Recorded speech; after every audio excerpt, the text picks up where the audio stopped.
Now, the Three Martini Lunch with Greg Corombos and Jim Garrity. And welcome, everyone, to the Tuesday edition of the Three Martini Lunch. Ian Tuttle of National Review is in for Jim Garrity today. I'm Greg Corombos of Radio America. Good, bad, and crazy martinis for conservatives today, as usual. And Ian, our good martini, we should say at the outset, is not actually good, but it's good that it's being exposed. And it's right. video number 2 from the Center for Medical Progress. And they're the ones, of course, who last week showed the video of Dr. Deborah Nucatola, who was very casually sipping her wine and eating her salad and talking about how she crushed above and below the torso so she could successfully harvest intact organs. It shocked the conscience. I think we're up to, 7 states and 3 congressional committees. They're investigating now whether Planned Parenthood is actually doing for-profit sales of body parts of aborted children. The second video, which was released today, also by the Center for Medical Progress, features Dr. Mary Gatter, and the group says at the time of this video she was the president of Planned Parenthood's Medical Directors Council. And as usual, it's a little bit hard to hear exactly what's being said here, but in this first clip, she and the actor representing a buyer of fetal parts are talking about the right price. What would work for you? Don't lowball it. Okay. Tell me what you really... $75 a specimen.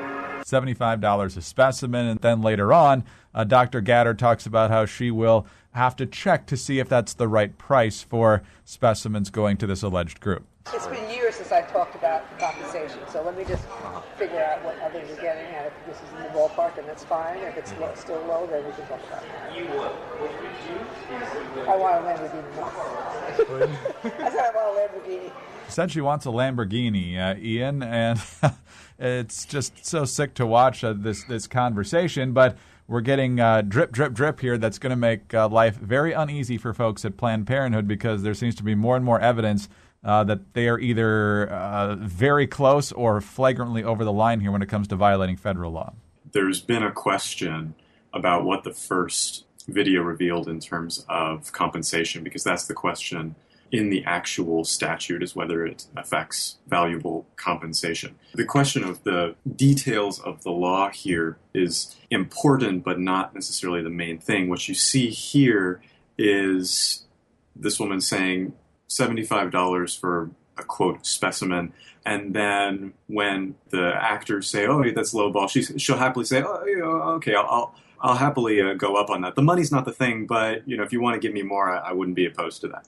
She says at one point that there has to be enough money in it to make it worth it, which is a really grotesque sort of way to think about it. There's a second part that I don't think is getting quite as much attention, but is very, very important here, and I think has larger ramifications. And that's at one point she says she would be more than willing to talk to their surgeon about modifying the way the abortion is conducted to make sure that they can get the body parts intact. And she says the reason this is something of a concern is because we tell the women who come in and we sign a contract that says we're not treating them any differently because they've agreed to donate the remains of the baby. But she says, we do that, and it's not that big of a deal. I'm sure the women wouldn't care if we told them, but you should know. Which is just an extraordinary admission. It accords well with what we saw last week when Nucatola was saying they basically conduct an illegal partial birth abortion to make sure that they can get the body parts intact. But what you have here is this doctor saying, not only do we do it differently, we we deceive the women who come in. It's an astonishing admission, and of course, it's all of a piece. It's absolutely, it should come as no surprise to anyone that the group of people willing to kill children and then traffic in their body parts is not going to be all that concerned about slight violations of their contract obligations. But this is exactly the type of stuff that leads to a Gosnell, leads to the types of abortionists who have just extremely perverse incentives, not just to do the horrible things that they're doing, but to endanger women in the process. Everyone should be outraged at that, whether you're pro-life or not. Everyone should be able to say that that's just appalling. So finally, what you have ultimately is this. I wrote about this last week. My point was basically there's no way that you can reconcile the wholesale industry of abortion with foundational principles of right to life. And it's not a rule of law question. Ultimately, it's a question of conscience. And I think that Lamborghini line is going to be the one that sticks with people, because here you have another woman over another drink saying, oh, isn't this hilarious, this joke I'm making about trafficking in human body parts. Even people who might be sympathetic to the abortion movement, who might think that these are clumps of cells, et cetera, are likely to be very disturbed by that sort of blasé attitude, that joking attitude about what's going on. Ugh. And that's the good martini, folks. But good that this is being exposed. We'll see if something can come from this. But on to the bad martini now, and this is courtesy of Fox News. The Obama administration wants to keep people collecting Social Security benefits from owning guns if it is determined they are unable to manage their own affairs. This report originally came from the Los Angeles Times. The Fox story reads, the push, which could potentially affect millions whose monthly disability payments are handled by others, is intended to bring the Social Security Administration in line with laws that prevent gun sales to felons, drug addicts, immigrants in the United States illegally, and others, according to the paper. The language of federal gun laws restricts ownership to people who are unable to manage their own affairs due to, quote, marked subnormal intelligence or mental illness, incompetency, condition, or disease, which could potentially affect a large group within Social Security. So, Ian, obviously, for those who have watched the gun agenda of the Obama administration, it looks like they're trying to get a foot in the door that a lot of people fear could go a lot farther if they get away with this. Yeah, absolutely. So it's just a horribly broad, sweeping effort to do something which is reasonable, which is to keep guns out of the hands of those who are mentally unstable. But this is a nonsense. This is an absurd way to go about determining that. You look at something like the SAFE Act, which is on the books in New York, which is an even sort of broader way of going about the same process. There, someone who has received prescription medication for depression can go on exactly this type of list and be prohibited from owning a firearm. The central issue here should be, what is the default position of the federal government toward Second Amendment rights? My colleague Charles Cook is sort of our go-to person on this, and he's been asked multiple times about the question of, say, firearm insurance. Why don't you have to have insurance for a gun the way you have insurance for a vehicle, something like that? And the obvious answer is because owning a vehicle is not in the constitutional right, while owning a firearm is. The default position of the government should always be to protect the personal liberty, and then the burden of proof should be on the government to in any way curtail or limit that right. What this effort, the SAFE Act, all of these sorts of initiatives do is reverse that burden and put the onus on the individual to prove themselves competent to own a firearm, and that's entirely backwards from the way the framers set up the system. On to the crazy martini now, Ian, and for that we go to the Netroots Nation, which should be a bountiful place to find some crazy martinis. It did not disappoint. Earlier this week, former Maryland Governor Martin O'Malley was among the Democratic presidential hopefuls, trying to appeal to the folks who actually go to this sort of thing. And one of the issues that came up, of course, was Black Lives Matter. And O'Malley set out on a series of comments that I think he was really sure was going to endear him to the crowd. They most certainly did not. Some of the most important things that we accomplish in life, requires persistence. We did not repeal the death penalty in Maryland the first time we tried or the second time, but we repealed it the third time we tried. Every life matters, and that is why this issue is so important. Black lives matter, white lives matter, all lives matter.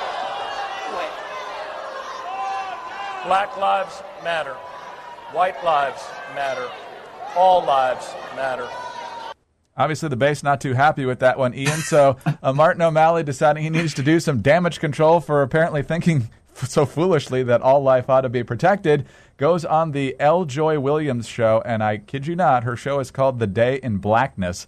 And so she says, do you understand why people are upset? Because of it's perceived that black lives are less important to law enforcement and that sort of thing. So here's Martin O'Malley trying to dig himself out of a hole that it's hard to believe he was actually in. I believe what I first said was that Black Lives Matter before those other two phrases. And when I said those other two phrases, I meant no disrespect to the point, which I understand, and that Black Lives Matter is making. That was a mistake on my part, and I meant no disrespect. And I did not mean to be insensitive in any way or to communicate that I did not understand the tremendous passion, commitment, and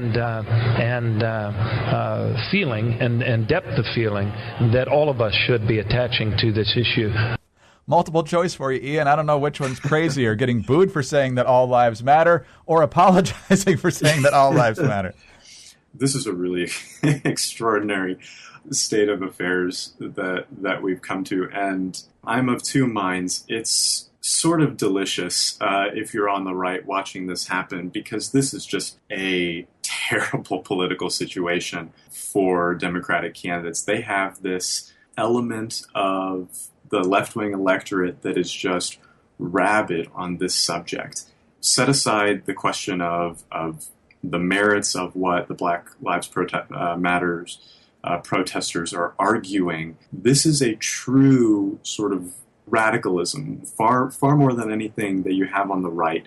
These are people who write op-eds talking about, the need for uprisings and revolutions and all of this stuff. And even when you have a candidate like O'Malley, like Sanders, who by any estimation would be the most sympathetic of anyone who's going to be running to these issues, 3 words are enough to get him booed off the stage. It's an extraordinary moment, and for anyone watching on the right just has to enjoy how some elements of the left are eating other elements of the left, and that fracture could be advantageous when the time comes for Republicans at the ballot box. So that's the upside, which is a somewhat cynical political upside. The downside is this is an element of our culture, of American culture. It's a phenomenon of the left, but we all have to deal with it. And the fact that you have such a vocal segment of the population that in so many circumstances demonstrates a manifest hostility to basic expressions of decency.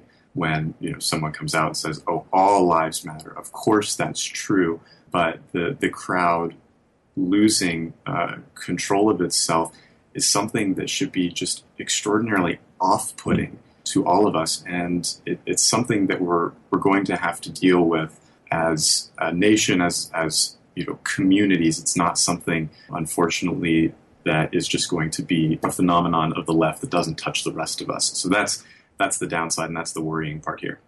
Ian, not only did the O'Malley session devolve into chaos, the Bernie Sanders session devolved into chaos. Hillary Clinton, who, of course, is never going to put herself into such an unscripted situation, was not there. So that might have been a fairly smart move on her part in this case. But can you just imagine how much fun that would have been? Oh, absolutely. Look, all of this is going to come out in the general election too. And again, to go back to the political angle here, it's not going to matter that much for a Republican because, look, all of these folks are dyed-in-the-wool left-wing voters anyways. The question is, are they going to turn out or not? The real danger is for a left-wing politician who really needs to court these voters without alienating all the rest of the voters who are less strident on these issues, who think, gosh, this is a candidate who is afraid to say all lives matter. That's going to be the issue that hurts them. Yes, and going back to our first martini, that might be a good phrase for the Republican nominee to use once we know the full scope of the Planned Parenthood story. Ian, always great to have you with us, and we'll talk to you tomorrow. All right, sounds good. Ian Tuttle of National Review, and for Jim Garrity today, I'm Greg Corombos of Radio America. Thanks for being with us, and tune in again on Wednesday for the next 3 Martini Lunch.